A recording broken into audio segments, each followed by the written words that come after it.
بچه اومدیم واسه یه ویدیو ماینکرافتی دیگه از کانال کینگ رد. امروز میخوام به شما یاد بدم که چجوری شما خاک رو به دایموند تبدیل کنید که خیلی راحت اما یه ذره زمان بره. اول شما یه دونه فارم آب بی‌نهایت میسازید و توش کلی چیز بده. حالا من بذار گیم مودم بذارم رو سروایول.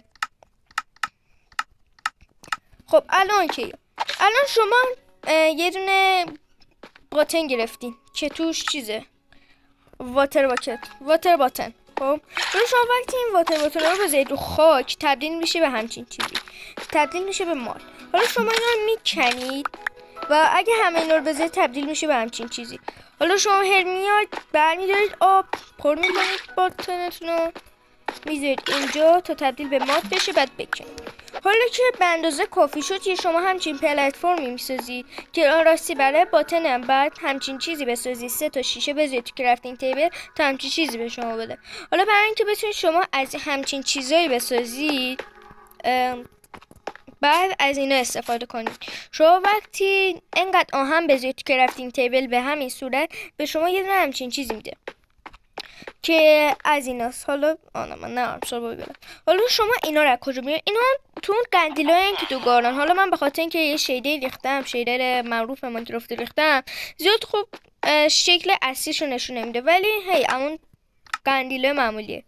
حالا شما وقتی این ستا رو بذارید اینجا، بعد از یه مدتی که اینا ازشون میچکه تبدیل میشن به اینا، یعنی کلی. حالا شما وقتی این کلی رو بکنید به شما یه تعداد کلی میده. حالا با این کلی رو باید چیکار کنید؟ این کلی رو وقتی بدید به این ویلیجر رو امرالد دستش بگیرید. وقتی اینا رو بفروشید به ویلیجر به شما امرالد میده. حالا اگه اونا رو زامبی ویلیجر کنید و دوباره درمانشون کنید که بعدا ویدیوشو براتون میذارم که چجوری یه زامبی ویلیجر رو درمان کنید، راحت بتونید این کارا رو بکنید. باش شریک کنید. حالا میریم واسه نفر بعدی. شما باید با ایشون بیاید امرالد بگیرید بیاید با اینا چیز کنید، وسایل دایموندی معامله کنید. مثلا این یه دونه هاو دایموندی یا یه شاول دایموندی، یا اگه بیاید با این به شما زرای دایموندی میده و اگه یه ذره بیشتر باش ترید کنید بیچه ست کامل دایموند رو بگیرید و اینطوری شما راحت میتونید خاک رو به دایموند تبدیل کنید به همین سادگی. و تو الان ببینید یکی از این 3 تا مودو تبدیل شد به کلی.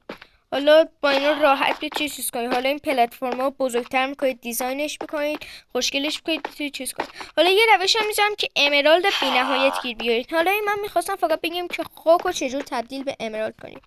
همین. و بذار من تبدیل بشم به دوستان عزیز. خیلی دوستان تبدیل بشم به ویلیجر.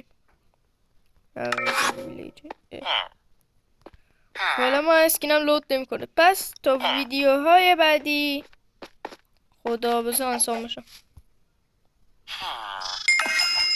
پس تو ویدیو بعدی خدا نگهدار.